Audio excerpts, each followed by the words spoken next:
Saludos, les habla el profesor Méndez. En esta ocasión vamos a hablar de los conjuntos, tanto la forma como lo expresamos y también la clasificación de los conjuntos llamados conjuntos especiales. En primer lugar, debemos de saber, como siempre les digo en los videos, que debemos de tener una base teórica antes de nosotros desarrollar cualquier tipo de ejercicio.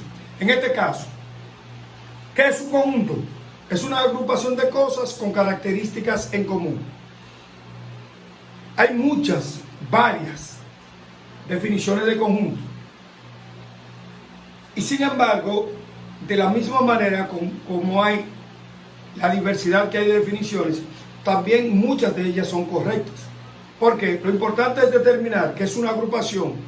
Y lo más importante es que para que sea conjunto debe de tener cosas en común. En este caso, si nosotros vamos a expresar un conjunto cualquiera, por ejemplo, el conjunto de las vocales, se expresa de dos maneras, por extensión o por comprensión. Si lo vamos a expresar el mismo conjunto por extensión, hacemos sencilla y llanamente. Tomamos conjunto A, lo colocamos un corchete. ¿Y qué hacemos? Desarrollamos todos y cada uno de los elementos de ese conjunto en letra minúscula y separado por una coma. Sería A, E, I, O, U.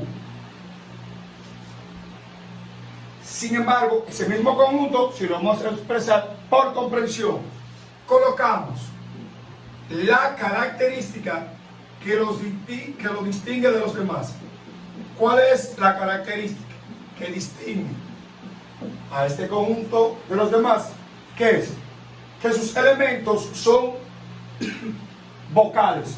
Por lo tanto, si yo expreso este conjunto, sería como X, tal que X es una vocal. ¿Cuál es la característica? Que es una vocal. Por lo tanto, por comprensión, yo lo que hago es copiar o desarrollar la característica que los distingue de los demás.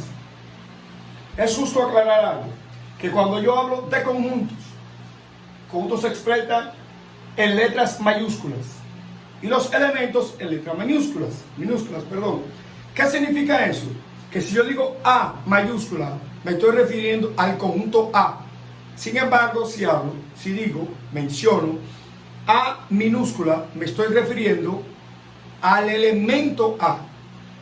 Bien, aclarado este punto, vamos ahora a determinar los llamados conjuntos especiales, que se diferencian uno del otro por la cantidad de elementos que tengan en conjunto. Conjunto vacío, como su nombre indica, es un conjunto que carece de elementos. ¿Qué significa carece de elementos? Que no tiene elementos, que no tiene uno, ni siquiera. Ahora bien, es justo aclarar que cuando yo hago un absurdo y le coloco conjunto de, lo convierto en conjunto vacío. Por lo tanto, si yo hago y digo, el conjunto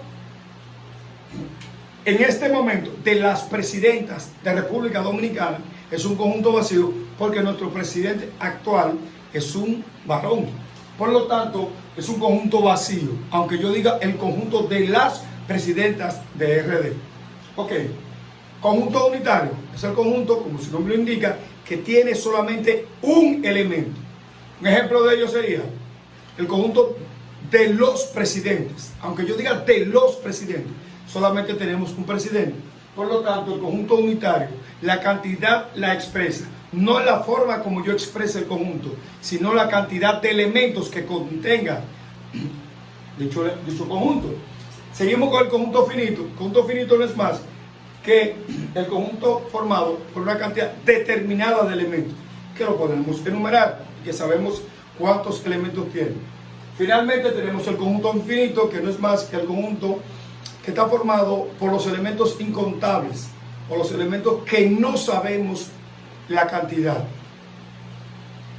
Los naturales, hay un sinnúmero de ejemplos, las estrellas del cielo y demás.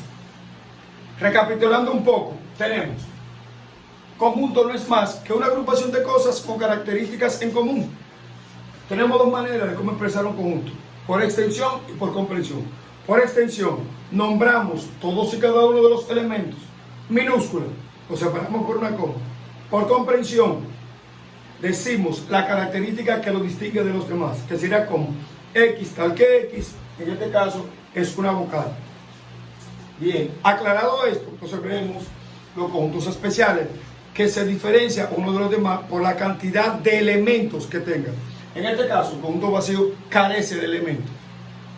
Conjunto unitario tiene un solo elemento. Conjunto finito tiene una cantidad determinada de elementos. Finalmente, el conjunto infinito, que es aquel que tiene una cantidad que no se puede medir, que no sabemos cuántos elementos tiene. Espero que este video y esta explicación les sirva para los futuros ejercicios, y que las dudas que teníamos con relación a cómo se expresa y la cantidad o los conjuntos especiales, que se diferencian uno de otro por la cantidad de elementos. Por lo tanto, les invito a todos que se suscriban, Profesor Méndez, que le den a la campanita, que le den like y que exprese cualquier tipo de duda o cualquier tipo de sugerencia que tengan, y con gusto será tomado en cuenta en los venideros videos. Así que ya ustedes saben, Profesor Méndez, y nos vemos en el próximo video. Muchísimas gracias.